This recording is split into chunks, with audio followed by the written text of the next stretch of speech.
अब देखें यहाँ पर ये कह रहे हैं कि एक सवाल है और हमारा खानदानी जमीन है और हम 2 बाबा थे।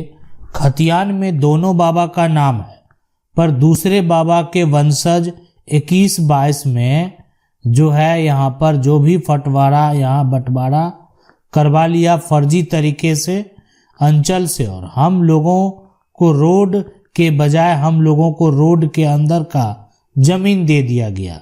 जमाबंदी भी यहाँ पर करवा लिया गया है। पुराना जमाबंदी को खोल के उसको कैसे सही करवाएं। सबसे बड़ी बात है, देखें, अगर आपका जो प्रॉपर्टी है, संपत्ति है, ये जो जमीन का टुकड़ा है, अब इससे आगे से जो है रोड गया हुआ है, अब यहाँ पर जो है जमीन खतियानी है, यानी कह सकते हैं पूर्वज से प्राप्त संपत्ति है, दादा परदादा की संपत्ति है। तो यहाँ पर क्या होगा, अब देखें ये जो जमीन का टुकड़ा है यानी रोड का जो किनारा होगा, तो इसके लिए क्या नियम है, क्या कानून है। अगर किसी का जमीन के आगे रोड है तो उसमें क्या हो सकता है, तो हमारा कानून ये कहता है कि अभी देखें रोड के हिसाब से ऐसी जमीन यहाँ पर जो है फ्रंट की बात हो तो सभी का समान हक है। अगर हिस्सेदार 3 है तो कानूनी तौर पर सभी का शेयर और हक जो है वो बराबर होगा। लेकिन आखिर यहाँ पर ऐसा क्या हुआ, यहाँ पर ऐसा हुआ कि इनको जो है फर्जी तरीके से रोड के बजाय अंदर वाला जमीन दे दिया गया, जमाबंदी भी करवा लिया गया है। पुराना जमाबंदी को जो है उसको कैसे सही करवाएं उसके आधार पर, तो देखें सबसे बड़े और यहाँ पर जो है समझने वाली बात यह है कि आपका ज़मीन जो है वो खानदानी ज़मीन है, यानी आपका ज़मीन जो है वो पैतृक ज़मीन है। अब यहाँ पर अगर किसी तरीके से फर्जी तरीके से ऐसा किया गया है तो आप जो है ज़मीन का बंटवारा फिर से कर सकते हैं, यानी हक की बात फिर से कर सकते हैं। आप यहाँ पर टाइटल का दावा कर सकते हैं। आप यहाँ पर फर्जी जमाबंदी जो किया गया तो जमाबंदी को यहाँ पर कैंसिल कराने के लिए, है ना, कराने के लिए आप जो है केस कर सकते हैं। जमाबंदी को कैंसिल कराने के लिए आपको केस फाइल करना है ताकि ये जो जमाबंदी गलत तरीके से किया गया, फर्जी तरीके से किया गया, उसको कैंसिल किया जा सके। ये तो धोखे से कराया गया है, उसको प्रूफ दिखाना होगा कि आपका जमाबंदी कैसे हुआ है। और हमारा ये कानून कहता है कि जमीन कितना छोटा क्यों ना हो, आपकी सहमति होगी तभी वो पूरी प्रॉपर्टी जो है कोई एक हिस्सेदार ले सकता है। अगर आपकी सहमति नहीं है तो प्रॉपर्टी कितना छोटा क्यों ना हो, सभी का हक कानूनी तौर पर बराबर होगा। अगर आप भी ऐसे किसी प्रकार का कोई समस्या से जूझ रहे हैं तो आप जाएंगे कानून की 99 का जो वीडियो है उसके कमेंट बॉक्स में अपना सवाल जो है, जो समस्या है वो लिखेंगे। मेरा प्रयास रहेगा कि आपके समस्या का हल जल्द से जल्द किया जा सके। यहाँ पर देखें सर, पुराना खतियान जिला अभिलेखागार में फट चुका है। जिला अभिलेखागार लिखित में दे दिया और नया खतियान में अनावाद बिहार सरकार के नाम से हो गया है। जमीन का केवाला से टाइटल सूट चल रहा है। कोर्ट पुराना खतियान के एवज में हाई कोर्ट का यहाँ पर जो है मांग किया है। आपको जानकारी हो तो बताइए, पुराना खतियान फट चुका है, उसके लिए हाई कोर्ट या सुप्रीम कोर्ट का क्या रूल है। देखें, हम आपको बता दें सबसे पहले, अगर आपका यहाँ पर जमीन का जो पुराना खतियान है वो क्या हो गया है, यहाँ पर फट गया है, तो अभी वर्तमान में जो पुराना जमीन का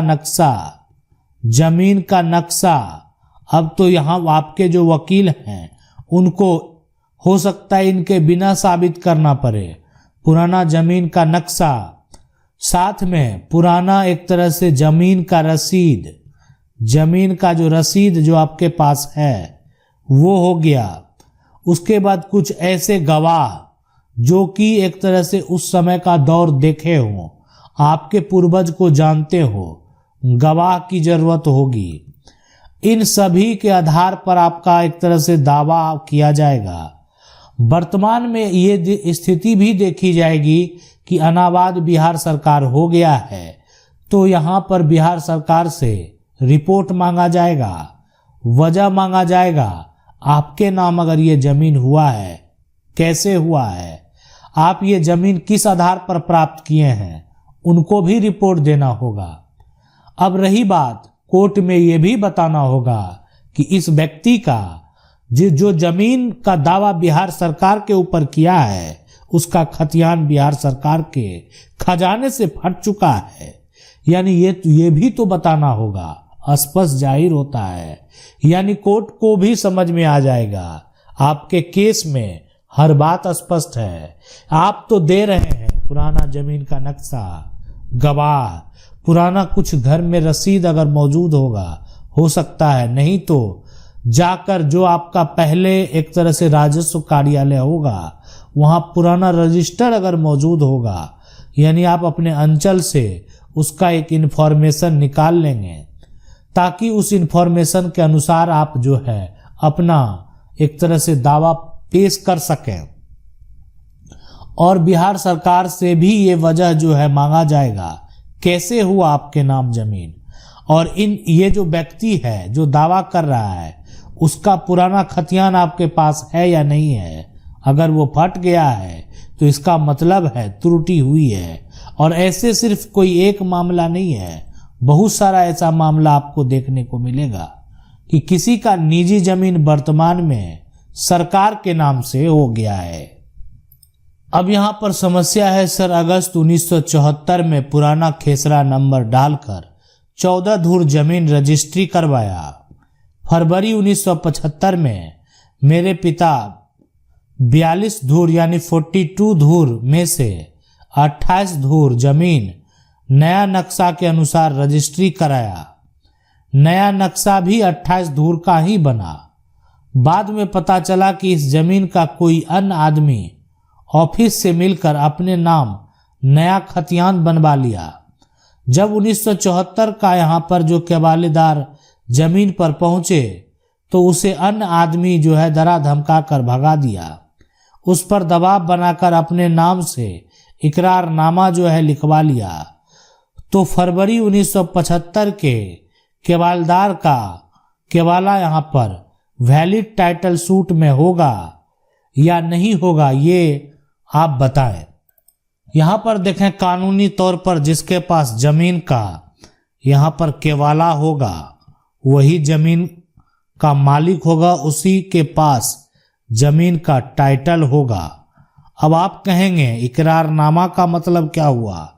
तो देखें, ये एक ऐसा दस्तावेज है जिससे एक तरह का समझौता होता है, और ये समझौता में पूरा शर्त जो है, इसमें दस्तावेज में समझौता हुआ तो किस कंडीशन पर हुआ, तो यहाँ पर जो है पूरी शर्तें जो है वो लिखी होती है। और इसमें जो है इसका वैधता यहाँ पर अगर बात करें सबसे पहले, तो बढ़ाने का भी जो है नियम है, कानून है। तो ये है कि इकरारनामा के आधार पर जो है कोई भी दावा नहीं कर सकता। कानूनी तौर पर प्रॉपर्टी का असली मालिक वही कहलाएगा जिसके पास प्रॉपर्टी का केवाला है। अब है यहाँ पर कि मेरे पास यहाँ पर जो है पुराना खतियान है जो मेरे परदादा के नाम है, लेकिन नए सर्वे में किसी और के नाम से खाता खुल गया। हम लोग कोर्ट में केस भी किए हुए हैं, इसमें क्या होगा? तो देखें, आपके पास जमीन का जो है पुराना खतियान है। अब यहाँ पर जो है सर्वे में किसी के और के नाम से अगर खाता खुल गया है, आप केस भी किए हुए हैं, तो इस सिचुएशन में यहाँ पर होने वाला क्या है कि ये होगा कि आपका जो समस्या है, ठीक है, अब है कि जिसके नाम से खाता खुला है उसको जाएगा नोटिस में उसको जवाब देना पड़ेगा। अब मेरे पर आपका अगर पुराना है तो संपत्ति जमीन आपका होगा, और आप जो है एक तरह से अब उसको सुधारने के लिए, लेकिन आपको कानूनी प्रक्रिया में जाना होगा। अब है कि नया सर्वे में हुआ, नया सर्वे में कैसे हुआ, ये जवाब तो जिसके नाम से नया हुआ है वही बताएगा। कोई भी अगर साक्ष्य नहीं है तो पुनः जो है एक तरह से उनका जो जिनके नाम से पुराना है उसी का होगा प्रॉपर्टी, कानूनी तौर पर संपत्ति का मालिक वही कहलाएगा। आशा करते हैं वीडियो अच्छा लगा होगा। वीडियो को लाइक जरूर कर दें। चैनल को पहली बार देख रहे हैं तो आप सब्सक्राइब करके जो बेल आइकन है जरूर दबा दें। मिलते हैं अगले वीडियो में, तब तक के लिए जय हिंद।